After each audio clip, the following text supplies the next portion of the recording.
एक और ऐसी ही भाजी है, अपने घर में हम चाहें तो उपयोग करें, चाहें तो ना करें, इसमें मेरा आग्रह नहीं है, आपके ऑप्शन के लिए छोड़ता हूं। उस भाजी का नाम है कांदा। उनको चाहिए ही चाहिए, चाहिए, कुछ को नहीं चाहिए। जो जैन धर्म को पालन करते हैं, चुस्त वैष्णव हैं, उनको ये कांदा नहीं चलता, लेकिन जो जैन धर्म का पालन नहीं करते हैं उनके लिए कांदा चलता है। तो मेरे आपके इसलिए मैंने कहा आग्रह नहीं है, आप चाहे तो उपयोग करिए, चाहे तो छोड़ दीजिए। इसके बारे में जानकारी जरूर दे देता हूं। ये कांदा जो है पित्त को शांत करने वाली सबसे अच्छी औषध है दुनिया में।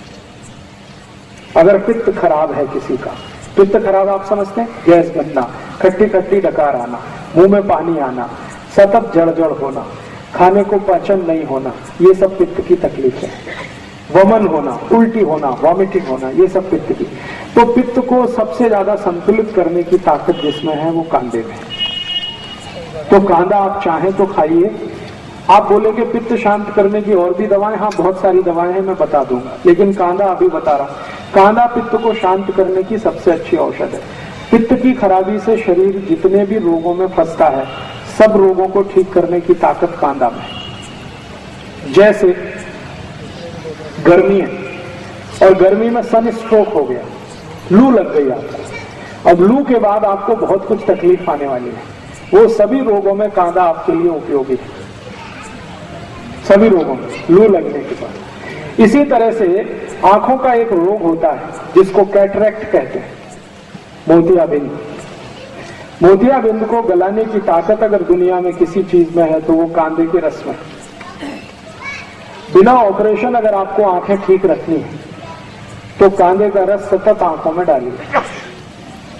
जिंदगी भर आप चाहते हैं कि आंखों को चश्मा ना चढ़े और कभी भी आंखें आपकी खराब ना हो, तो कांदे का रस आप अपनी आंखों में डालिए।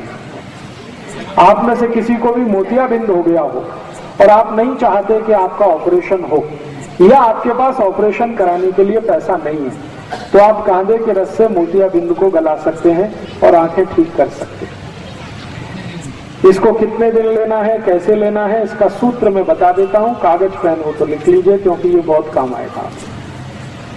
1 चम्मच पांडरे कांदे का रस। देखिए कांदा एक ही काम का है जिसको पांडरा कांदा कहते हैं, ये लाल वाला किसी काम का नहीं। औषधीय गुण जो है वो सफेद प्याज में ही है, पांडरे कांदे में ही है, लाल वाले में कोई औषधीय गुण नहीं है। वो तो खाने के लिए आप खा सकते हैं, औषधीय गुण उसमें नहीं है। औषधीय गुण जो है वो पांडरे कांदे में ही है। तो पांडरे कांदे का 1 चम्मच रस ले लीजिए।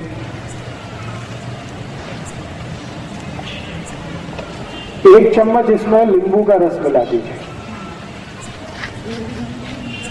एक नींबू आता है जिसको बेदाना नींबू कहते हैं, जिसमें ज्यादा बीज नहीं होते, वो बहुत अच्छा है।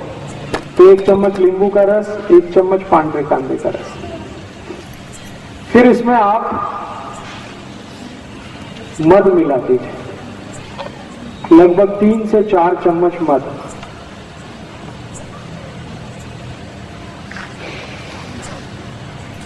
और इसी में 1 चम्मच गुलाब जल मिला दीजिए।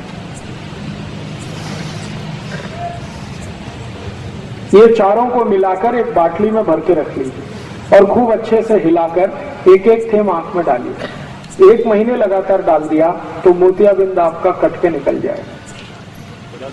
गुलाब जल 1 चम्मच, जितना आपका कांदे का रस उतना ही गुलाब जल, उतना ही नींबू का रस, लेकिन मध इसमें 3 से 4 फुट जाती, मैंने 3 से 4 चम्मच मध। अब ये जो सोल्यूशन तैयार हुआ है इसको बाटली में भर के रखेंगे, 4-5 महीने ये खराब नहीं होता। इसको रूम टेम्परेचर पे भी रखा जा सकता है, जरूरी नहीं है कि हमेशा इसको फ्रिज में रखना। खाली सीधे रूम टेम्परेचर पे रख के रात में सोते समय 1-1, 2-2 थेम आंख में डालते रहिए। 1-1.25 महीने के बाद आपका मोतियाबिंद खत्म कर देगा। और एक बीमारी है आंखों की जिसको ग्लूकोमा कहते हैं। ग्लूकोमा, ग्लूकोमा माने काला पानी, आंखों में हमेशा काला काला दिखता है और कुछ दिखता ही नहीं, उनकी भी ये सबसे अच्छी औषध है। और एक बीमारी है आंखों में जिसको रेटिनल डिटैचमेंट कहते हैं। आंखों का ये जो रेटिनल पर्दा है ना, ये खिंच जाता है आगे या पीछे, उसमें भी ये सबसे अच्छा काम आता है। अब इसमें आपत्ति के रूप में क्या है, अगर कोई जैन है, चुस्त जैन, एक तो वो कांदा यूज नहीं कर सकते और दूसरा मद भी नहीं कर सकते, तो उनके लिए ऐसी ही बीमारी अगर है तो एक दूसरी औषध बता देता हूं। जो कांदा यूज नहीं करते और जो मद भी यूज नहीं करते, उनके लिए बहुत अच्छी औषध इसी बीमारी में, जिनको कैटरेक्ट है, ग्लूकोमा है, रेटिनल डिटैचमेंट है, उसकी औषध का नाम है गाय का मूत्र, गोमूत्र।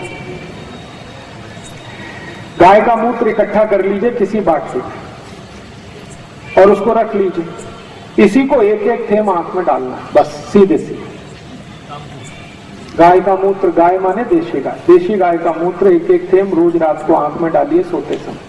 तो 1 से सवा महीने में ये भी आपका कैटरेक्ट ठीक कर देगा, 2 सवा 2 महीने में ग्लूकोमा ठीक हो जाता है, और 3 महीने सतत डालें तो रेटिनल डिटैचमेंट ठीक कर देगा। 4 महीने लगातार डालेंगे तो चश्मा उतार देगा आपका। बिंदु जो है जी, वो मर्च हो जाता है या बाहर निकलता है? मर्ज हो जाता है। वो एक्चुअली क्या है, मोतियाबिंद एक तरह से फैट है, वसा है, तो वसा जल जाता है, जल जाता है तो वो वहीं अंदर ही खत्म हो जाता है, बाहर नहीं निकलेगा। जी, छान के अगर गाय बड़ी है जो 3-4 बार मां बन चुकी है, उस गाय का मूत्र लेंगे तो फिल्टर कर लीजिए, और गाय की बछड़ी है तो वो डायरेक्ट भी डाल सकते हैं, क्योंकि वो बहुत शुद्ध होता है और काफी कुछ फिल्टर होके जाता है। आंखों के रोग में मैंने इससे अच्छी कोई औषध अभी तक नहीं देखी, गोमूत्र से अच्छी, एकदम tax free, cost free, side effect नहीं है और एक्सपायरी डेट कुछ भी नहीं, हर गली हर गांव में उपलब्ध है। और गाय माता इतनी अद्भुत है कि वो कभी भी मूत्र देने के लिए पैसे नहीं लेती, आप डब्बा लगा दो, भर लो, लेकिन रखने का है कांच की बाटली। तो कांच की बाटली में अगर आप इसको भर के रखेंगे तो ये कभी भी खराब नहीं होता। गोमूत्र 10 साल, 15 साल, 20 साल, 40 साल तक सुरक्षित रखा रहता है, तो उसमें कभी भी जंतु नहीं पड़ते। ऐसा कहा जाता है कि गंगा जल में और गाय मूत्र में कभी भी जंतु नहीं पड़ते, माने गंगा जल की जितनी पवित्रता है, गाय के मूत्र की भी उतनी ही पवित्रता है। तो इस गोमूत्र का आप भरपूर इस्तेमाल करिए आंखों के लिए।